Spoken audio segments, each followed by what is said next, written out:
Everyone for hopping to our ecosystem chat. As you all know, these are weekly series that we do just talking about different topics within ecosystem building and ecosystem development that are going to be applicable to different ecosystem builders and a lot of the customers that we work with. And today I am very excited to be talking about common ecosystem challenges. It is one of the trickier topics within entrepreneurial ecosystems, especially because you really don't get the chance to talk too much about all of the drama and politics and issues within ecosystems to your own ecosystem, because that can just create more drama and politics and issues in the ecosystem. And so we get the nice chance to be able to see this happen throughout a lot of different communities and to kind of analyze it. And so I'm seeing a lot of familiar faces, so I'm going to spare a good chunk of the intro. But as you all know, we're EcoMap Technologies. We are a company that builds platforms and chatbots that help power ecosystems by making information more accessible within them. We do that by gathering a bunch of data about all the different assets like resources and organizations within an ecosystem and putting that into one place, and then continually updating that information so that people have greater access to it. And we have gotten the pleasure of doing that work with over 65 ecosystems across the world, and a lot of customers. And one of the things that was most striking to me is that, as we've mapped all these ecosystems and worked with these customers, we've learned a lot about ecosystems and how they work. But the most surprising thing to me is that no matter if we were talking about a tech and a small business ecosystem, an industry association, a university alumni network, or even like an internal nonprofit, a philanthropic network, all of the challenges that people were describing ended up being incredibly similar. We heard about issues with silos and how hard it was to maintain momentum around change. We heard about how easy it was for people to get misaligned and how hard it was to share information. And it was really striking to me that these challenges occurred throughout all these different types of ecosystems. And so that led me to look really, really closely at the structure of ecosystems and to try to really pull apart why this might be the case. And after about 4 years of doing this, I am delighted to share our professional opinion that when you're dealing with a lot of challenges in ecosystems, such as silos and politics and misalignment, it really is not you. It's network theory. Because when you look at a lot of the causes and the origins of the challenges that you all face, a lot of those can be traced back to the inherent structure of an ecosystem and how information flows through them. And a lot of the ways to address the challenges are aligned with good ecosystem building practices. And so today, we are going to be going over 4 main types of problems. The first is I'm going to do a 30-second overview of ecosystem fundamentals. We always have 1 or 2 new faces on these calls, and it's hard to do some of the content without giving definitions, but that will be really, really quick. Otherwise, we're going to focus on 4 big problems within ecosystems: silos, misalignment, maintaining momentum, and just ecosystem politics. And so really excited to dive into this and hoping that this presentation being a little bit shorter will give time for questions and be able to discuss at the end. So just a very quick overview. I know a lot of y'all have been to other talks before, so you have seen this diagram over and over, but just to remind everybody that ecosystems are these ever-changing networks of different assets, such as people and resources and organizations, who are united together by different relationships between them. These are the edges. And the ecosystem really is defined by a set of common characteristics, such as an industry or geography. So Baltimore's tech ecosystem or the Johns Hopkins University alumni ecosystem. All of those are just these different networks made of assets and nodes, and they are changing all the time. Assets, I'm going to use this term over and over and over again, and because unlike a community, which is a network of people, ecosystems are networks of a lot of different things, such as people, but also organizations like businesses and governments and nonprofits, resources, opportunities such as jobs, events, contracts, RFPs, and then activity, right? Events, news, and initiatives. These are the things that make up the nodes of the network, whereas they are connected by relationships. And relationships are simply the edges that connect all these different things within an ecosystem, such as people to each other, people to organizations, organizations to each other, organizations to resources, and even different resources to each other. Now, relationship theory within ecosystems is one of my favorite topics, but it's also super boring to a lot of people. But it is really, really important to understanding a lot of the challenges that we're going to talk about, because a lot of the challenges are actually related to the characteristics of different relationships within ecosystems. And so, when you're talking about relationships, the two things to really know are the differences between formal and informal relationships, and then the strength of a relationship. So a formal relationship is something that is codified, right? Like if somebody works for a company, there's usually an employment contract. If two organizations are partnered together on a government grant, that grant lays out how they're supposed to behave. So formal relationships have very specific outlines for how each party is supposed to behave and what defines that relationship, and typically can be broken. Whereas informal relationships are not codified by any specific contract. And because of that, there's less expectations about how each party acts. And also, it's a lot harder to say if a relationship is broken or not. The strength of a relationship, commonly called thick or thin edges within relationships, just kind of talks about how strong that relationship is.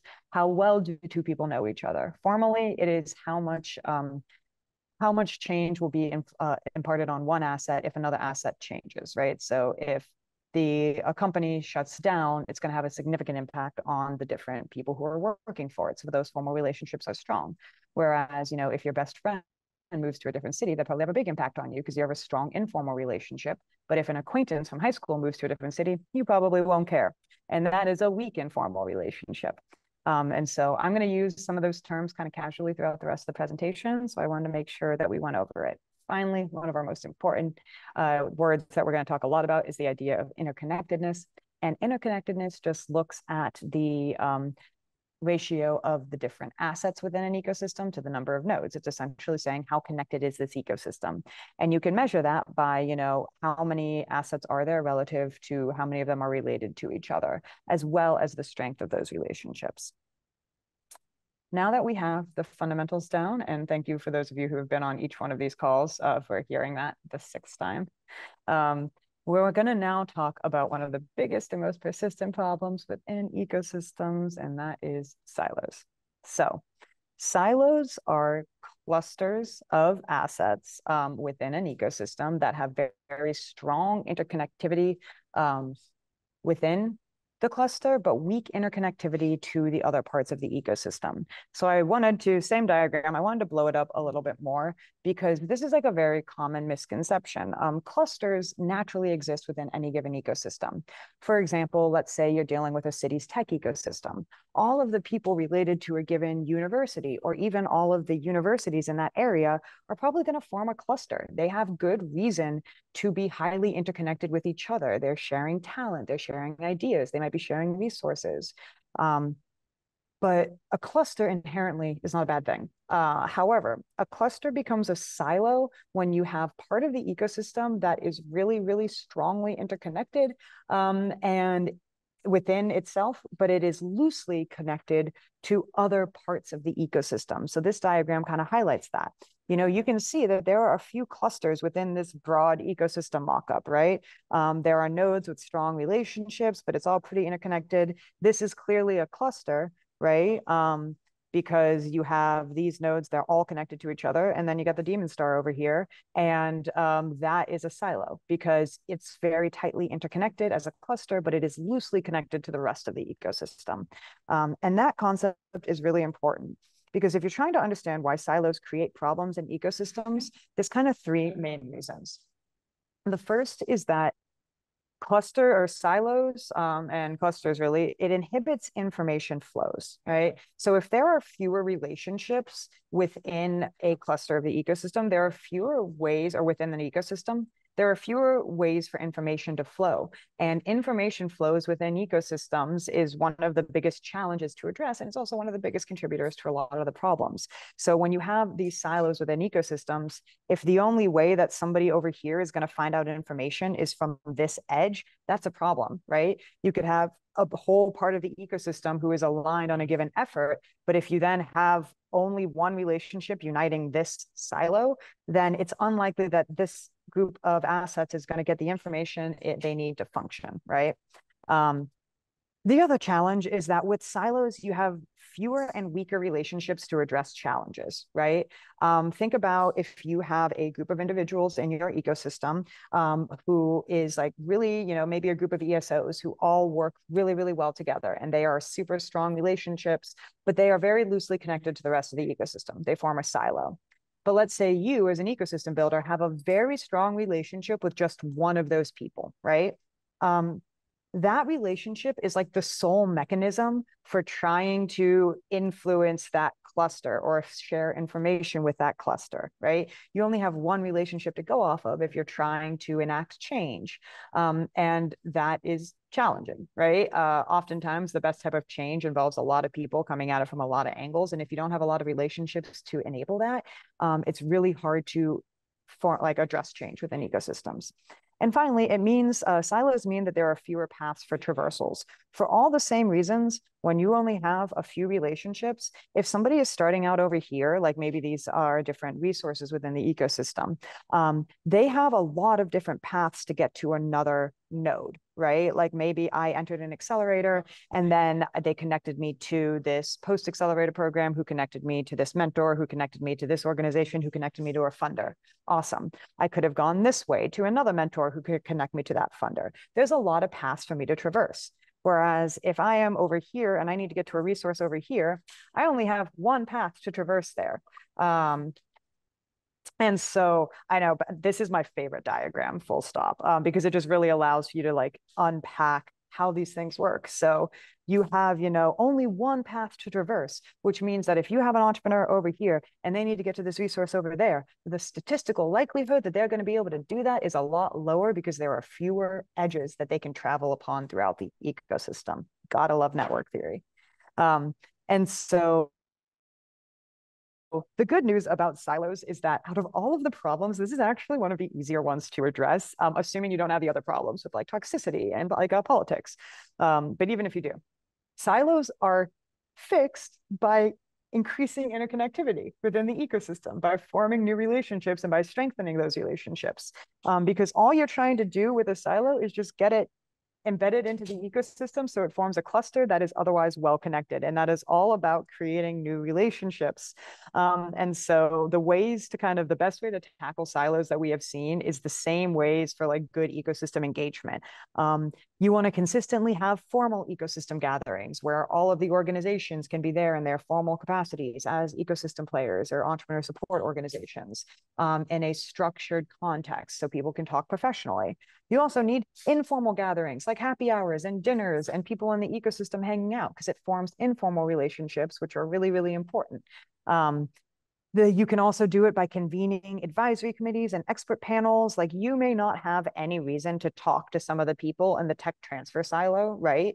Because they're just being R&D nerds over there. However, you can say, okay, well, maybe I have a startup and an accelerator who is a healthcare company and we don't really have good support for them. So it gives you a reason to go engage somebody within this cluster through an expert panel to just bring them more looped into the ecosystem. We have seen some ecosystems who have a bunch of just like informal expert panels, and they maybe use each one of them like 1 or 2 or 3 times a year, but they still have them and it still exists. And it's a mechanism for kind of looping people into the broader ecosystem. Yeah, let's go. So the other, ways is just having ways to share information despite relationships. But I really do think that the fostering of relationships is going to be the best strategy here, because when you really break down how silos form, I know that there are a ton of things involved in it, right? Do you like the people? Do they want to talk to you? How many people are in their organization? Maybe they just never show up to meetings. There's all of that, right? But silos in and of themselves are a very like networked challenge, where essentially if you can increase the number of paths, the number of relationships between the silo and the rest of the ecosystem, even if that has to be through formal panels or, contracts or collaborations or just informal relationships, you're going to slowly bring that cluster back into the broader ecosystem and reduce a lot of the challenges that you see with silos, right? But silos don't exist in isolation, and you're probably going to have to deal with other challenges within the ecosystem as you get there, such as misalignment. Um, Misalignment within the ecosystem refers to the state of when certain parts of the ecosystem are moving in opposite or opposing directions with related to a defined issue, right? As we've talked about on some of these calls before, ecosystems are just constantly shifting in a lot of ways. So it's hard to say they're going in the right direction or the wrong direction. But if you define a specific issue, right, like I want to make this a more equitable ecosystem, or I want to increase the number of resources for female founders, whatever it might be, that is a defined issue. And misalignment is when you have certain assets or certain parts of the ecosystem who are acting in opposite directions or are misaligned for a variety of reasons. The parts of the ecosystem can be misaligned on the direction of change. So you could just have two parties that fundamentally disagree on the change model within your ecosystem. For example, somebody may think that your city should be focused on becoming a cybersecurity hub, and you can have other parts of the ecosystem convinced that you should focus on becoming a life science hub. And that is a misalignment on the direction. You can have misalignment on the mechanism, how you're going to do something. So let's say we have everyone bought into the idea that you want to build a more equitable ecosystem for underrepresented founders. You may have some people who think that the only way to do that is to create specific resources for underrepresented founders, right? To have specific funds that are investing in like female and Black founders. That might be one mechanism. You could have another group who says, if we just make the broader ecosystem more robust and we create more pathways for entering the ecosystem, we can get away without having those targeted assets. That's a different mechanism, and people can be misaligned on which one's going to be more effective. You can also be misaligned on the priority, right? Of like, what is the order of operations for how you have to enact change within an ecosystem? This is what I see most often, right? And often with talent pipelines, where you have, you're trying to build a more robust tech ecosystem, for example. And so you have part of the ecosystem that says, we can't grow companies here because we don't have enough talent. And then you have the other part of the ecosystem that says, well, we don't have any talent because there's not enough companies and we can't get talent here until we have more companies. And then you're just kind of like chickening and egging it all around. And this is kind of a disagreement on the priority, right? Unfortunately, with system level problems, they're really big, they're complex, and they're hairy, all of that. And you have to like choose how you're going to tackle these complex things in a specific order because you only have so many resources. And so the ecosystem can be misaligned on the priority of a change initiative, even if they're bought in on the direction and even if they're bought in on the individual mechanisms. Misalignment is fun. Misalignment is very similar to buy-in, where you can have like there is a state of alignment and a state of misalignment. It can be kind of hard to identify each of those two, similar to like you can have a state of people being bought in and you can have a state of people being not bought in. And so the state of alignment, as we call it, is like created when the different assets and clusters within an ecosystem are on the same page and moving in the general same direction. It is a very vague definition. But you know that this is often the case when you have all the core stakeholders are engaged for any given issue. People have the information they need. They understand that information. There is a clear avenue for discussing disagreements and dissent. And there is really consistent, continual, and clear communication between the ecosystem. All core attributes of like, this is probably something that people have alignment on, like they agree. With misaligned scenarios, you often have core stakeholders who are just not engaged. People are missing information. They don't understand the information. People disagree, but no one's talking about it. And there's no lines of communication for that to be resolved. And so typically, these are like the things that you see if you're in a state of alignment versus a state of misalignment. But it's really important to call out that misalignment is not just caused by people disliking each other or disagreeing with each other. Like, yes, that can be one thing, but there's often other parts that are influencing this, right? The first that we see so often is just like a lack of information, right? You have part of the ecosystem who does not fully have the information about what other parts are doing, or they don't understand it. You may have shared it with them, but they don't really understand what's going on. So it's really hard to get people to act in alignment if they aren't aware of what is happening or they don't understand what is happening and the nuance of that. You can also have something that is just genuinely bad timing, right? I've heard from a few ecosystems that, they had formed like some of these, and I'm not going to call anyone out here because it's kind of a sensitive topic, but like where they had finally gotten a group of ecosystem partners like really aligned and working together, but then that Tech Hubs application came and the organizations who applied for the Tech Hubs app were not that same group of organizations, and then everyone got pissed off again. Like that was like a bad timing thing. And you had you just formed this good group. Or, for example, maybe you go and you set up and you launch a bunch of new funding mechanisms, but then two of the big accelerators in your ecosystem shut down. Like there can be circumstances within the ecosystem where you have, unaligned parties or people working together, but then something happens and then suddenly everything shifts. But you also have this characteristic of individual optimization, which is a very fancy way of saying both people and organizations and programs act within their individual interests and along their own incentives. This is not inherently bad. My job at EcoMap is to make sure that this company continues to grow, my team is taken care of, and we create awesome products to support our customers. That is my incentive. And if something is not aligned with that, I'm going to have to optimize on what is best for my organization. This is natural for every single part of the ecosystem. But challenges arise where, let's say, your accelerator is optimizing on the sheer number of applicants that you get, and this funding program is trying to get only the best, most like high growth metric startups that there are, right? Those are two different incentives for their, result structure, how they're being measured, how they're being funded. And that just naturally results in misalignment. So it's not just about disliking people, it's also about networks. If you're really into the nerdy side of this, I gotta say, we wrote a white paper a while ago, and I don't share it very often for two reasons. One, it was a weird place to start with white papers because it jumps into like the depth of theory instead of like laying the groundwork. Two, everything's really tiny on the white paper, but it talks a lot about like the networked origins of misalignment. So if you really want to think about how misalignment happens, it's all related to relationship dynamics in a lot of ways. And so you can have things such as contradictory relationships where people are being competitive, right? Where there's like a single pool of funding. And so you have two organizations who can't collaborate. No worries, we'll share the slides. Bye, Ben.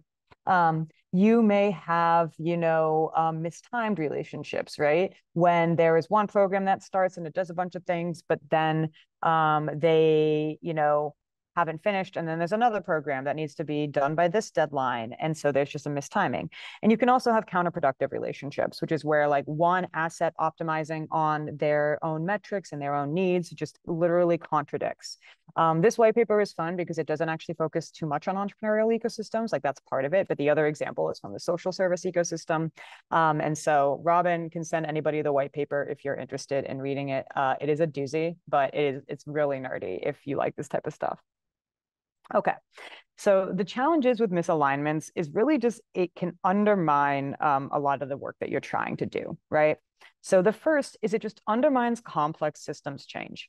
If you're trying to change an entire system, which is what ecosystem building is doing, if you have parties working in opposite directions or people contradicting each other's efforts, it's a lot harder to make that change lasting and effective. This can also lead to poorly used or allocated resources, right? If you have one organization working to create one type of change and they're getting resources, and then this other organization is working to create another type of change and they're getting resources and they contradict each other, then you just wasted those resources and no one's really to blame. And so misalignment can just result in people wasting resources even without bad intention. Misalignment is one of the biggest killers of momentum, which we're going to talk a lot about because it just makes it really hard to get everyone, marching in the same direction. And also misalignment, even when it's not caused by disagreement or dislike of people, can worsen politics within ecosystems and result in weakened or damaged relationships because of that, right? It's so incredibly common that you have people within an ecosystem and they got a new grant, and so they have to do XYZ, and that is misaligned with what another organization is doing. And then the relationships between those people weaken, which is bad for the ecosystem. And so misalignment is a really challenging thing, but it can be addressed. So unlike silos, where the main mechanism of addressing that is increasing interconnectedness, the best strategy for addressing misalignment is through increasing information flows. If you guys were in our ecosystem buy-in presentation, you would have seen us talk about the fact that one of the biggest parts to buy-in is just people want to be heard. They want to feel like they are heard, and they want to hear what else is going on, right? And so oftentimes misalignment is somehow related to either a lack of communication or a lack of collaborative communication where people can have discussions and get on the same page. And so if you're dealing with misalignment within your ecosystem, like you have parties who are not bought into the strategy, they disagree, they don't believe in the timing, The first thing is just to be super clear about the information that you're sharing. Share more information than you think you need to. This is going to come up in all of our conversations about addressing these challenges.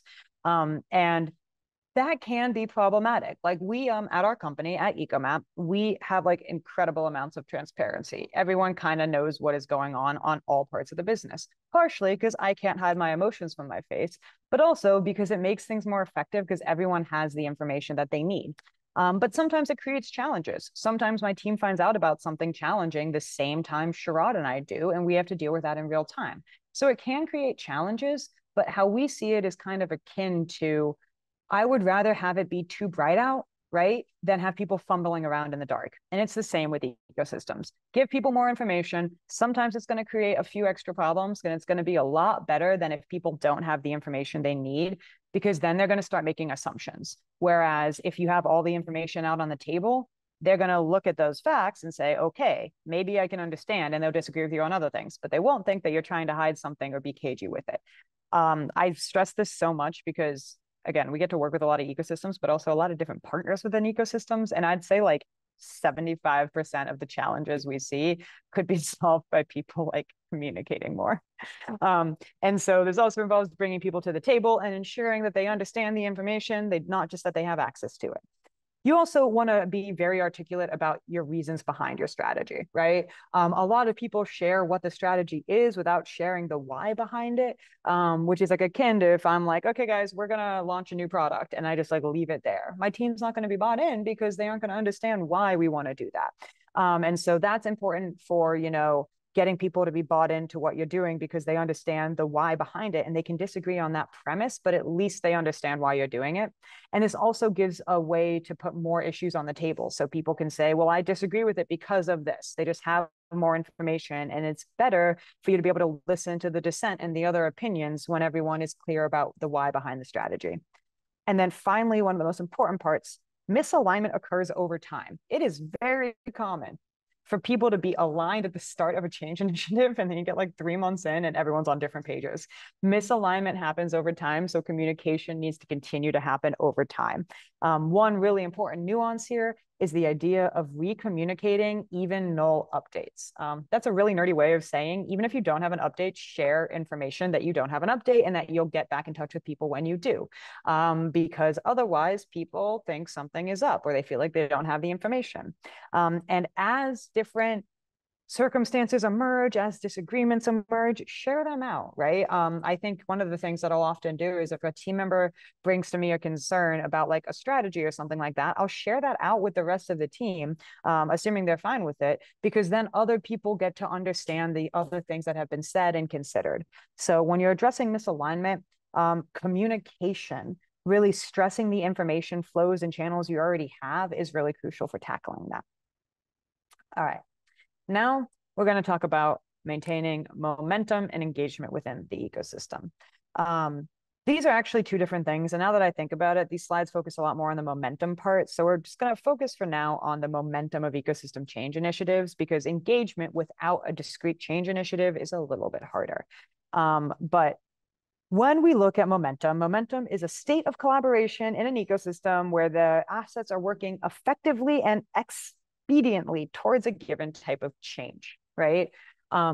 Another way to say it is that the work that you are doing is both effective and perceivable, right? If you're working to change an ecosystem and it's not working at all, like you obviously don't have momentum, but also if it's working but nobody can see it, you're unlikely to have the best momentum that you could. And good momentum is really important because good momentum makes change more effective, because you have a lot of parts of the ecosystem moving in the same direction at the same time. It's easier to make complex change. The results are more visible because more people are bought in, more people are talking about it at a given time. Like imagine your ecosystem is all collaborating on this big, grant application. And when you get it, everybody is talking about it because everyone is bought in. And that's going to kind of create this cycle of momentum and excitement. And the ecosystem over time gets stronger because when you have good, effective momentum, people within the ecosystem know that they can work together effectively. It's just like if you have, a new product launch within our company and we're able to build like a new feature, for example, really quickly and really effectively, it makes every next iteration easier because people are used to working together and they know that working together can be effective. So good momentum is great for ecosystems, especially if you're trying to maintain engagement in like a change initiative. Momentum can be destroyed really for two reasons, and in two phases. And so the first way momentum can be destroyed is it being destroyed before an initiative even gets off the ground, right? This is kind of like failure to launch. And typically the failure to launch for any given change initiative, whether you're trying to start a new accelerator or get people bought in on a strategy, is often related to issues with information access. So this could look like a lack of consensus when people in the ecosystem are misaligned on any one of those metrics: priority, direction, strategy. It could be a lack of buy-in, even when people understand what's happening, but they don't fully agree with it and they don't want to, like give their effort to it. Or when there's a lack of clarity, even when people agree, even when they're bought in and ready to help, if they don't understand how to contribute or what is happening or where they can plug in, they're not going to. And that's one of the biggest things I see with like ecosystem building orgs, especially if they bring people together to try to launch a big change initiative. People might be really, really excited, but if they don't understand how they can plug in and help and get involved and what their role is within it, they will just disengage and there won't be the momentum that is needed to continue to generate the activity and the forward progress that you need, not because they don't agree, not because they're not bought in, but because they just don't know how to help. So these are all ways that momentum can just be like destroyed before you even really get going. But momentum can also be killed after you kick something off. And usually that is related to issues of execution, right? And so the kind of four areas of this are if there is just a lack of coordination, like let's say you have an initiative to make your ecosystem more accessible, but you don't have a clear path for how you're going to do that, when you don't have clear mechanisms for how people are going to talk, if you don't have the right people at the table. All of the coordination stuff is really important because people don't want to be involved in poorly planned work, especially in ecosystems where often they may or may not be getting paid or resourced to contribute. You can also have a lack of collaboration. You can have a really, really well-planned change initiative, and then it's not structured for good collaboration. Either you're not putting the right assets together, or they don't know how to collaborate, or they don't want to collaborate. And then those parts of the ecosystem are not going to work together the way that you need to. And, the worst case is that they're working in opposite directions and it kills momentum. But that they also means that they can't form positive relationships, which is another part of the white paper that y'all might find really interesting if this is something of interest to you, where you have two types of relationships that can happen during a change initiative. You have contradictory ones, which we talked about, but you also have synergistic ones where the momentum and work of one organization and plus another organization really moves the ecosystem forward, which is what you want in a good change initiative. And if you don't have good collaboration, that's not going to happen. There's also a lack of recognition. When people and organizations and assets feel like they are not being recognized for their contributions, it's just like people within a team, they kind of will get disengaged from it, right? Like, why are you putting in all this work if those things aren't being recognized? And recognition is not just saying like, oh, thank you, they did this. It's also like integrating the work that people do into the broader effort, right? So if you have a bunch of parts of the ecosystem and all the organizations are focused on being more accessible, and then you have this one incubator who does something and everyone else is kind of like, okay, well, that really wasn't like, they threw a happy hour. Did they really do that much? If they don't even get recognized for that work, right, even if it wasn't the most meaningful thing, it's unlikely they're going to re-engage within the ecosystem. So recognizing work is not just about kind of calling it out, but also about saying that like, okay, all of these things are positive contributions. And you can even recognize negative contributions, but it just shows that you're paying attention to the broader systems change effort. And that's also really important because if you have an organization or a person or a resource who is working against the interests of the ecosystem, you also should recognize that, maybe not publicly, right? But you want to be shown as the stewards of these ecosystems, that you're paying attention to what's happening. And that is really what's going to get people kind of bought in and moving along. Finally, it's really easy to kill ecosystem momentum when there's not enough resources to sustain it. One of the big challenges within ecosystems is obviously a lot of the individual organizations and people and resources are under-resourced themselves, right? Ecosystem building orgs don't have enough staff. They aren't given enough budget. ESOs don't have enough capacity to serve all the entrepreneurs. There's not enough time in the day. All of these things can make it really, really hard to maintain momentum. And so that is honestly one of the roles of a good ecosystem building org, which we'll talk about, is making sure that people have the resources they need. So when you're looking at strategies for maintaining momentum, I can just paint two broad pictures of what really works and what doesn't. If you're launching a big initiative or even a small initiative that is like change within your ecosystem, a bad strategy to follow is like a big kickoff with no follow through. And I see this all the time. It's really cool. I get to go to a lot of these kickoffs and things like that for different change initiatives. And this happens so often. You have a really big launch event when you're kicking off and like, hey, we are doing this big 10-year economic development plan. You bring everyone together, you throw a massive party, you share the plan, everyone is aligned, everyone is like, yeah, this is great, we're going to do it. And then after that, the only people who are involved are like the specific stakeholders who are actually working on that within that organization or within a few organizations. That is a surefire way for the rest of the ecosystem to just get disengaged over time, right?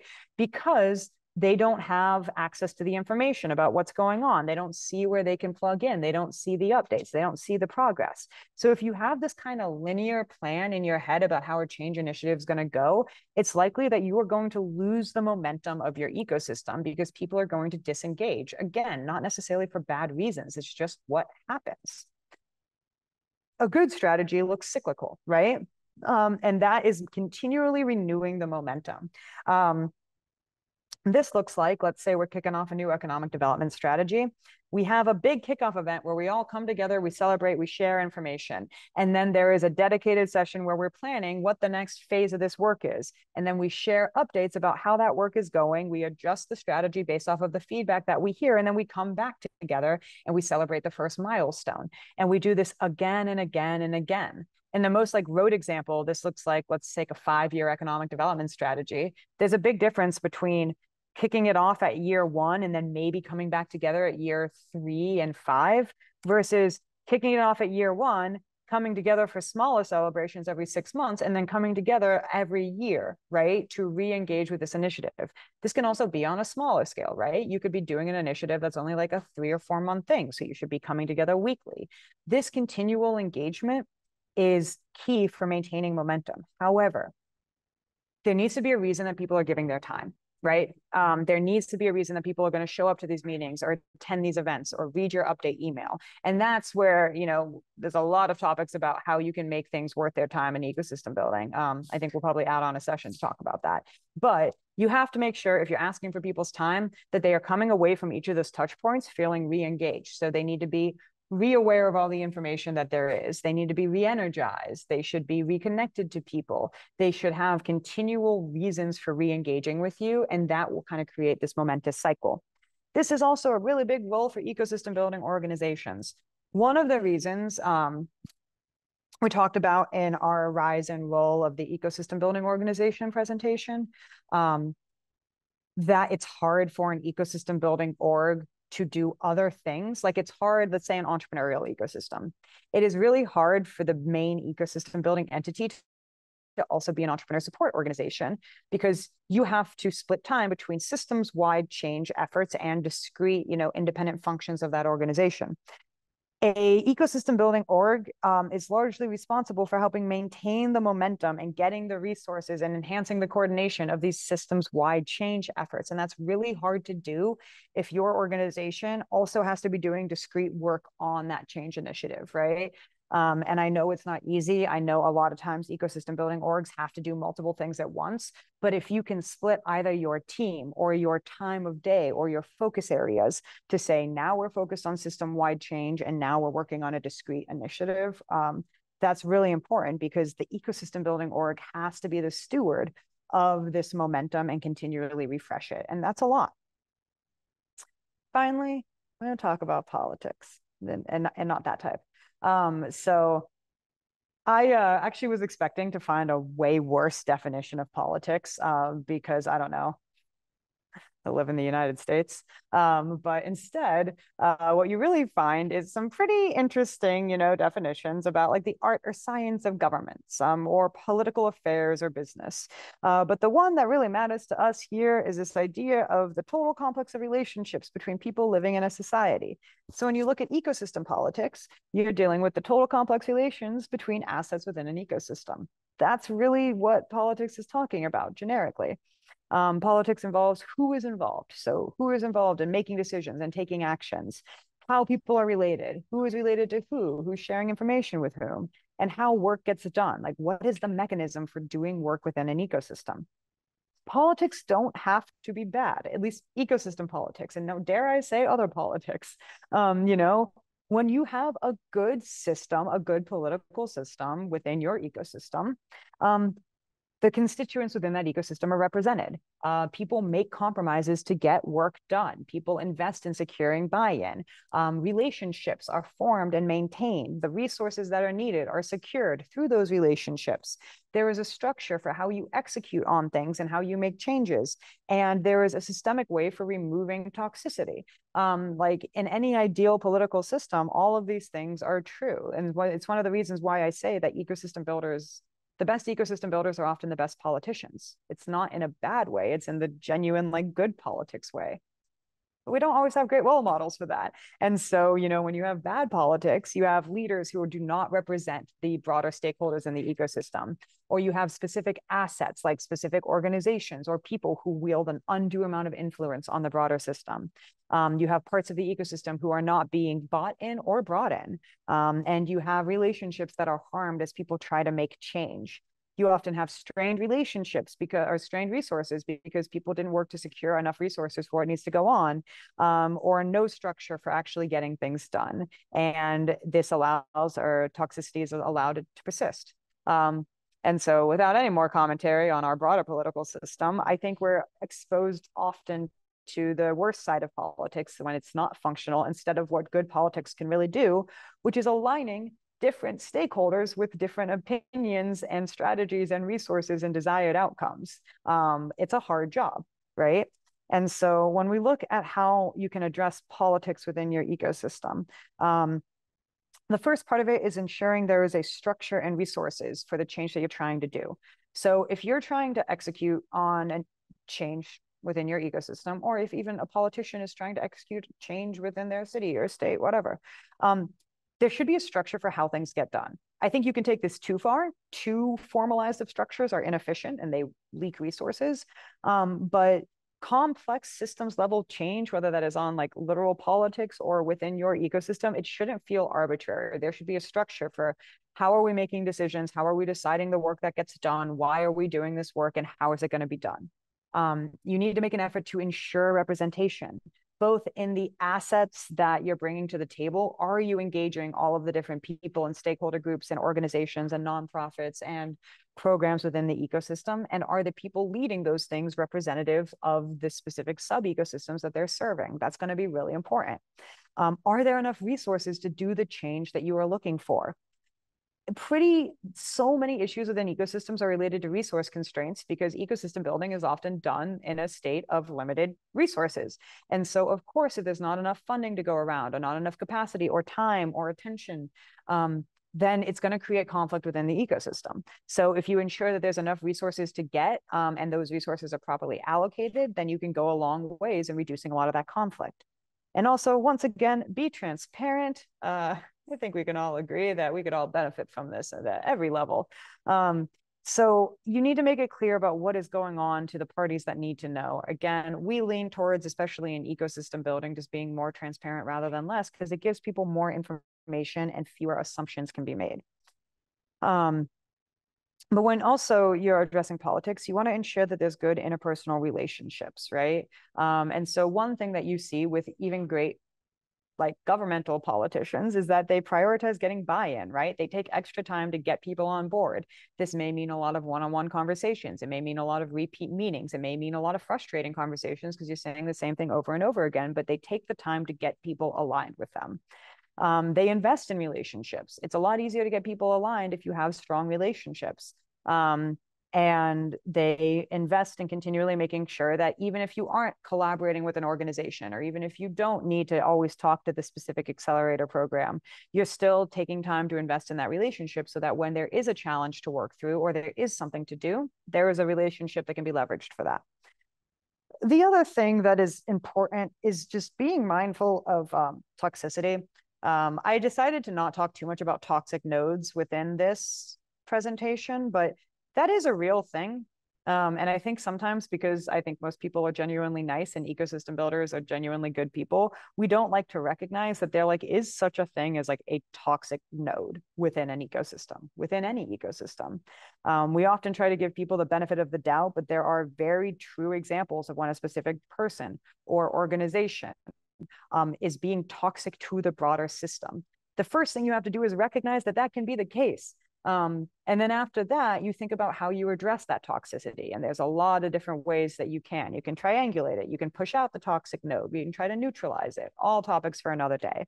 But the first thing is to just be aware that, as much as we want to believe so, because we're generally collaborative people, bad intentions exist, and ignorance exists, and people who just don't care exist. And all of those things can create toxic nodes within the ecosystem. And I find that as ecosystem builders, we're not often willing to address that. And I know it can be challenging because it's related to interpersonal dynamics, but it's still important to be aware. And then finally, to the extent that you can, don't back channel. If you have to make hard decisions or, make really any big impactful decisions about ecosystem strategy, try to do that in the open as much as you can. Again, it's going to feel a little bit uncomfortable feeling so exposed and having everyone look at how you made this decision and why. But it's a lot better than leaving that up to people's imagination about why you're doing something or why something is the way it is. And so if you're back channeling information, if you're back channeling decisions, if you're not being kind of out in the open about how this change is being done, it's going to be a lot harder to get people on your side or even aligned with you and the change that you're trying to do. And so this is, not followed for most of our political system, but within your ecosystem, it can be. So that is our presentation on the common challenges within ecosystems and how to address them from a network theory lens. I'll end with the same two slides that I always do. If you want us to come nerd out about stuff in your ecosystem, let us know, and we will literally fly out to your ecosystem. We are also all over the country. We go to 21 conferences, I believe, over the next 4 months. And so we're going to be out and about in a lot of places. I'll be in San Antonio and Chicago in the next 6 days alone. So if you want us to come out to your ecosystem and be nerds, we are happy to. And finally, we have our next ecosystem talk, which is comparing models of ecosystem management. This is next Wednesday, where we're going to look at things such as top-down approaches to ecosystem building, bottom-up, hub and spoke, all of these different models that are talked about very abstractly. We're also going to talk about them abstractly, but we're going to show how they can be used in different situations and how that might work. So thank you. And I now have, for the first time ever, 5 minutes if there are any questions, comments, concerns, anything you want me to talk more about. So thank you.